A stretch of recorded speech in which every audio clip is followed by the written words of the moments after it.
Hello, aujourd'hui on se retrouve pour un unboxing. J'ai du nouveau matériel et on va déballer ça ensemble.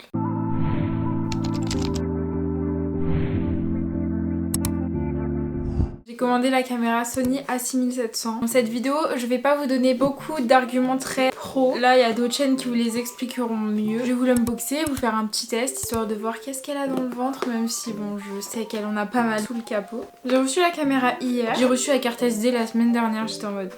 Et j'ai reçu l'objectif aujourd'hui, donc l'objectif je l'ai pas encore déballé. Donc à l'intérieur ça se présente, il y a une petite notice, pas du tout écrit en français. Il y a le petit cordon là pour mettre autour du cou, voilà. Il y a le câble de chargement et la prise secteur. Et là on passe à la pièce la plus intéressante, la caméra. Elle va me servir autant pour la création de vidéos sur ma chaîne YouTube que pour la création de vidéos UGC.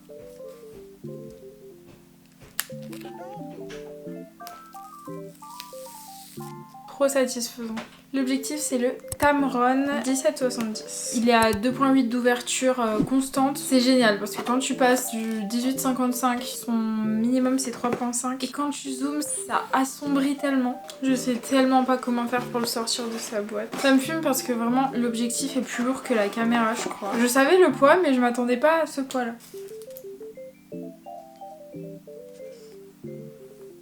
Ça normalement c'est censé être dans l'autre sens aussi. Enfin je pense que c'est quand il y a du soleil. Ok. Ça va, c'est plutôt pratique. Est-ce que vous savez si du coup il peut rester comme ça quand il n'y en a pas besoin? On va assembler ces deux petits bijoux. J'ai tellement peur de faire rentrer une poussière dans le capteur ou quoi. On pèse son poids, je vais pas vous mentir. Dernière pièce du puzzle, la carte SD. J'ai pris une Lexar, la Silver Pro. J'ai vu que c'était important qu'il y ait toutes ces sortes de spécificités qui sont écrites là. 256 Go, je risque pas d'être à court de place. C'est quand même dingue. Cette vidéo, elle va comporter la qualité comme ça, qui est du coup la dernière vidéo que vous voyez normalement si tout fonctionne bien avec cette qualité. La carte SD, l'emplacement, il est ici. On va d'abord ouvrir ça. Faut que je passe sous un câble. Ouais, ce qui m'a vraiment plu, c'est là de pouvoir filmer en 4K. Vraiment, c'est comme si c'était une résurrection pour ma création de contenu. Waouh, ah ouais, c'est vraiment une autre génération de carte SD ça. Donc comme vous avez vu, il y a juste un emplacement pour la carte SD. Oh là là. Incroyable. Vous vous rendez compte là? Faut enregistrer 8h25. Ouf, ça filme. Purée, c'est la première vidéo faite avec cette... Ah oui, bah, je peux vous montrer directement du coup. Vous trouvez pas que ça fait vert là? Moi, je trouve que ma peau fait assez vert. Waouh. Ça fait un flou derrière et tout. C'est trop bien. Le prochain plan que vous allez voir, ce sera avec la nouvelle. Laissez-moi juste un peu le temps de comprendre la luminosité.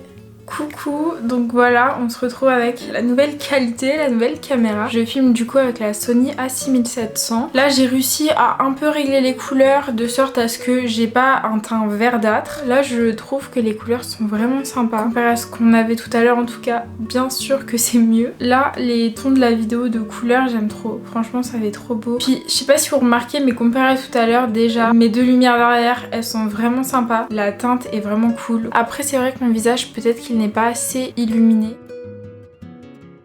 Ok, donc là ça va faire quelques semaines que j'ai la caméra. Je filme actuellement en log. Voilà, j'ai appris à étalonner le log. Maintenant je peux enfin avoir les looks que je voulais avoir au niveau de mes vidéos et que j'arrivais pas forcément en étalonnant sans log. Donc là filmer en log c'est vraiment la renaissance pour moi. La qualité est tellement mieux. Au tout début, je vais pas vous cacher, j'ai eu très peur parce que la caméra, bah je pense vu que c'était ses premières charges, déjà elle ne charge pas avec le chargeur reçu avec. Donc j'utilise le câble que j'ai reçu mais je suis obligée d'utiliser le chargeur de mon iPad. C'est le seul truc que j'ai assez puissant pour charger la caméra. Je pense que je vais pas tarder à investir dans une deuxième batterie et un support externe pour charger la batterie. Donc ça c'était un peu ce qui faisait mon dernier setup. Vous voyez vraiment que je fais un upgrade de ouf parce que la caméra que j'ai actuellement c'est une Canon EOS 700D avec l'objectif de kit le 18-55 et j'ai celui-ci le 50 mm. On commence tous quelque part et au bout d'un moment on a envie d'évoluer. Ça fait genre presque 10 2 ans que j'ai cette caméra, donc il était temps que je change pour quelque chose de plus qualitatif, de plus dans l'air du temps, qui marche en wifi et en bluetooth. Ça, j'étais choquée. Bon, ça existe depuis longtemps, même au moment où j'ai acheté ça, j'aurais pu acheter une caméra qui fait wifi, mais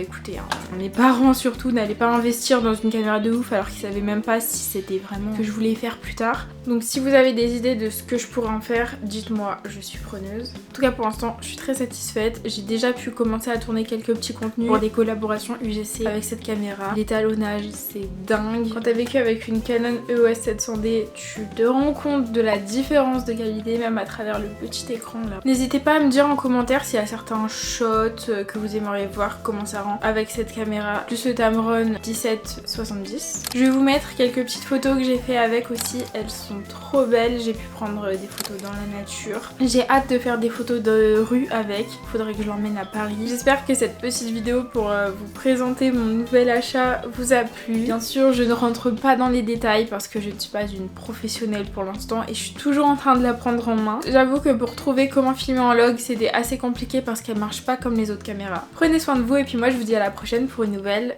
vidéo.